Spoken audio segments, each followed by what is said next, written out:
Russia ಅಧ್ಯಕ್ಷ Vladimir Putin ಭಾರತದ ಅತ್ಯಾಪ್ತ, ಅದರಲ್ಲೂ ಪ್ರಧಾನಿ ಮೋದಿ ಅಚ್ಚುಮೆಚ್ಚಿನ ಗೆಳೆಯ. ಜಾಗತಿಕ ವ್ಯಾಪಾರ ಸಂಘರ್ಷ, ರಾಜಕೀಯ ಏರಿಳಿತಗಳ ಮಧ್ಯೆ ಭಾರತಕ್ಕೆ ಆಗಮಿಸಿದ್ದಾರೆ. ದಿಲ್ಲಿಗೆ ಬಂದಿಳಿದ ಪುಟಿನ್ಗೆ ಶಿಷ್ಟಾಚಾರವನ್ನ ಬದಿಗೊತ್ತಿ ಖುದ್ದು ಪ್ರಧಾನಿ ಮೋದಿ ಸ್ವಾಗತಿಸಿದ್ದಾರೆ. ಇತ್ತ ಆಪ್ತ ಮಿತ್ರರ ಸಮಾಗಮವನ್ನ ಟ್ರಂಪ್ ಸೇರಿದಂತೆ ಪಾಶ್ಚಾತ್ಯ ರಾಷ್ಟ್ರಗಳು ಕೆಂಗಣ್ಣಿನಿಂದ ಕೆಕ್ಕರಿಸಿ ನೋಡ್ತಾ ಇವೆ.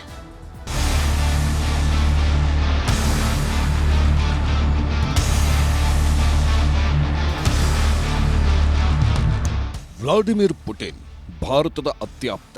ರಷ್ಯಾ ಅಧ್ಯಕ್ಷ ಪುಟಿನ್ ಭಾರತಕ್ಕೆ ಬಂದಿದ್ದಾರೆ. ಪ್ರಧಾನಿ ನರೇಂದ್ರ ಮೋದಿ ಅವರ ಆಹ್ವಾನದ ಮೇರೆಗೆ ಅಧ್ಯಕ್ಷ ಪುಟಿನ್ ಭಾರತಕ್ಕೆ ಭೇಟಿ ನೀಡಿದ್ದಾರೆ. ಸಂಜೆ 7 ಗಂಟೆ ಸುಮಾರಿಗೆ ದೆಹಲಿಯ ಪಾಲಂ ಏರ್ಬೇಸ್ಗೆ ಬಂದಿರುವ ರಷ್ಯಾಧ್ಯಕ್ಷರಿಗೆ ಶಿಷ್ಟಾಚಾರ ಬದಿಗೊತ್ತಿ ಖುದ್ದು ಪ್ರಧಾನಿ ಮೋದಿ ವಿಮಾನ ನಿಲ್ದಾಣಕ್ಕೆ ತೆರಳಿ ಆತ್ಮೀಯ ಸ್ವಾಗತ ನೀಡಿದ್ರು.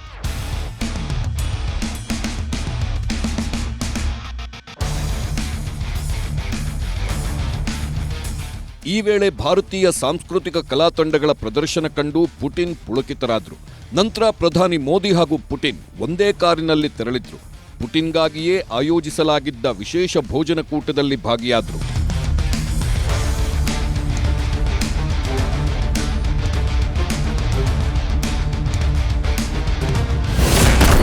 ಇಪ್ಪತ್ತೆಂಟು ಗಂಟೆಗಳ ಕಾಲ ಭಾರತದಲ್ಲಿ ಪುಟಿನ್.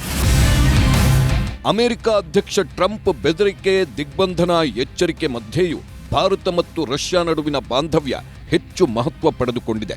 ಭಾರತ ಸೇರಿದಂತೆ ಜಗತ್ತಿನ ಅನೇಕ ರಾಷ್ಟ್ರಗಳ ಮೇಲೆ ಅಮೆರಿಕ ಅಧ್ಯಕ್ಷ ಡೊನಾಲ್ಡ್ ಟ್ರಂಪ್ ಸುಂಕ ಸಮರ ಸಾರಿದ್ರು. ಅದರಲ್ಲೂ ರಷ್ಯಾದಿಂದ ಭಾರತ ತೈಲ ಖರೀದಿಸಬಾರದು, ಅಮೆರಿಕಾದಿಂದಲೇ ಖರೀದಿಸಬೇಕಂತ ಬೆದರಿಕೆಯನ್ನೂ ಹಾಕಿದ್ರು. ಆದರೆ ಭಾರತ ಯಾವುದಕ್ಕೂ ತಲೆಕೆಡಿಸಿಕೊಳ್ಳಲಿಲ್ಲ. ಆಗ ಭಾರತದ ಬೆನ್ನಿಗೆ ನಿಂತಿದ್ದು ಇದೇ ವ್ಲಾದಿಮಿರ್ ಪುಟಿನ್.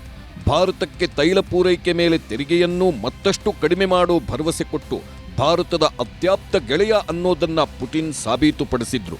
ಕಳೆದ 25 ವರ್ಷಗಳಲ್ಲಿ ಭಾರತ ಮತ್ತು ರಷ್ಯಾ ದೇಶಗಳ ಸುದೀರ್ಘ ಗೆಳೆತನದ ಬಾಂಧವ್ಯ ಗಟ್ಟಿಯಾಯಿತು.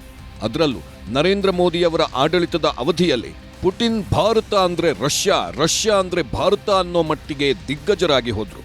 ಹಾಗಾಗಿ ಪುಟಿನ್ ಭೇಟಿ ಮಹತ್ವ ಪಡ್ಕೊಂಡಿದೆ.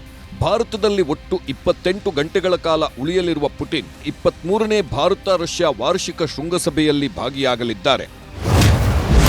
ಸಭೆಯಲ್ಲಿ ಏನೆಲ್ಲ ಚರ್ಚೆಯಾಗುತ್ತೆ ಅನ್ನೋದನ್ನ ನೋಡೋದಾದ್ರೆ, ರಷ್ಯಾ ಭಾರತದ ಮಧ್ಯೆ $100 ಬಿಲಿಯನ್ ವ್ಯಾಪಾರ ವಹಿವಾಟಿನ ಗುರಿ ಹೊಂದಲಾಗಿದ್ದು, ಈ ಬಗ್ಗೆ ಚರ್ಚೆ ನಡೆಯಲಿದೆ.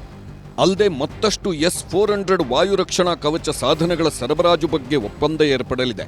ಜೊತೆಗೆ S-500 ವಾಯು ರಕ್ಷಣಾ ಕವಚ ಸಾಧನಗಳನ್ನು ಭಾರತದಲ್ಲೇ ತಯಾರಿಸುವ ಕುರಿತು ನಿರ್ಧಾರಕ್ಕೆ ಬರಲಿದ್ದಾರೆ. ಭಾರತದಲ್ಲೇ ರಷ್ಯಾ ಸಹಯೋಗದೊಂದಿಗೆ ಸುಖೋಯ್ 57 ಫೈಟರ್ ಜೆಟ್ ಉತ್ಪಾದನೆ, $2 ಬಿಲಿಯನ್ ಮೌಲ್ಯದ ಸಬ್ಮರೀನ್ ಪಡೆಯೋ ಬಗ್ಗೆ ಒಪ್ಪಂದ, ಅಮೆರಿಕಾಗೆ ಸೆಡ್ಡು ಹೊಡೆದು ಭಾರತದ ಮಾನವ ಸಂಪನ್ಮೂಲ ಬಳಕೆ, ಭಾರತ ಮತ್ತು ರಷ್ಯಾ ಮಧ್ಯೆ ಉನ್ನತ ಮಟ್ಟದ ರಕ್ಷಣಾ ಸಹಕಾರ ರಿಲೋಸ್ ನಿರ್ಣಯ, ಪ್ರಕೃತಿ ಹವಾಮಾನ ವೈಪರೀತ್ಯವಾದಾಗ ವಿಪತ್ತು ನಿರ್ವಹಣೆಯಲ್ಲಿ ಸಹಕಾರ, ತೈಲ, ಆಹಾರ ಪೂರೈಕೆ, ಆರ್ಥಿಕ ಪಾಲುದಾರಿಕೆ ಬಲವರ್ಧನೆ ಬಗ್ಗೆ ಚರ್ಚೆ ನಡೆಯಲಿದೆ. ರಷ್ಯಾದ ಸರ್ಕಾರಿ ಸ್ವಾಮ್ಯದ ಹೊಸ ಭಾರತ ಚಾನೆಲ್ ಉದ್ಘಾಟನೆ ನಡೆಯಲಿರುವ ರಷ್ಯಾ ಭಾರತ ವಾರ್ಷಿಕ ಶೃಂಗಸಭೆಯನ್ನ ಈಗ ಅಮೆರಿಕ, ಪಾಕಿಸ್ತಾನ, ಚೀನಾ ಸೇರಿದಂತೆ ಜಗತ್ತಿನ ದೊಡ್ಡ ದೊಡ್ಡ ದೇಶಗಳು ಕೆಕ್ಕರಿಸಿಕೊಂಡು ನೋಡ್ತಿವೆ. ರಾತ್ರಿ 9:30 ಸುಮಾರಿಗೆ ಪುಟಿನ್ ಭಾರತದಿಂದ ಹೊರಡುವ ನಿರೀಕ್ಷೆ ಇದೆ. ಅಲ್ಲಿವರೆಗೂ ಪುಟಿನ್ಗೆ 7 ಸುತ್ತಿನ ಕೋಟೆಯ ಭದ್ರತೆ ಇರಲಿದೆ. ಭಾರತ ಮತ್ತು ರಷ್ಯಾದ ಏಜೆನ್ಸಿಗಳು ಜಂಟಿಯಾಗಿ ಸೆಕ್ಯುರಿಟಿ ನಿಭಾಯಿಸುತ್ತಿವೆ. ಭಾರತದ NSG ಪಡೆ, SPG ಪಡೆ ಮಿಲಿಟರಿ ಸೆಕ್ಯುರಿಟಿ ಹಾಕಲಾಗಿದೆ. ಸ್ನೈಪರ್ಗಳು, ಸಿಗ್ನಲ್ ಜಾಮರ್ಗಳು, ಡ್ರೋನ್ ಕಣ್ಗಾವಲು ಇರಲಿದೆ.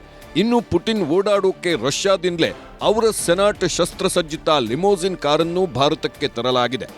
ಒಟ್ನಲ್ಲಿ ಪುಟಿನ್ ಭಾರತ ಭೇಟಿ ಸಾಕಷ್ಟು ಮಹತ್ವ ಪಡ್ಕೊಂಡಿದೆ. Bureau report, news 18.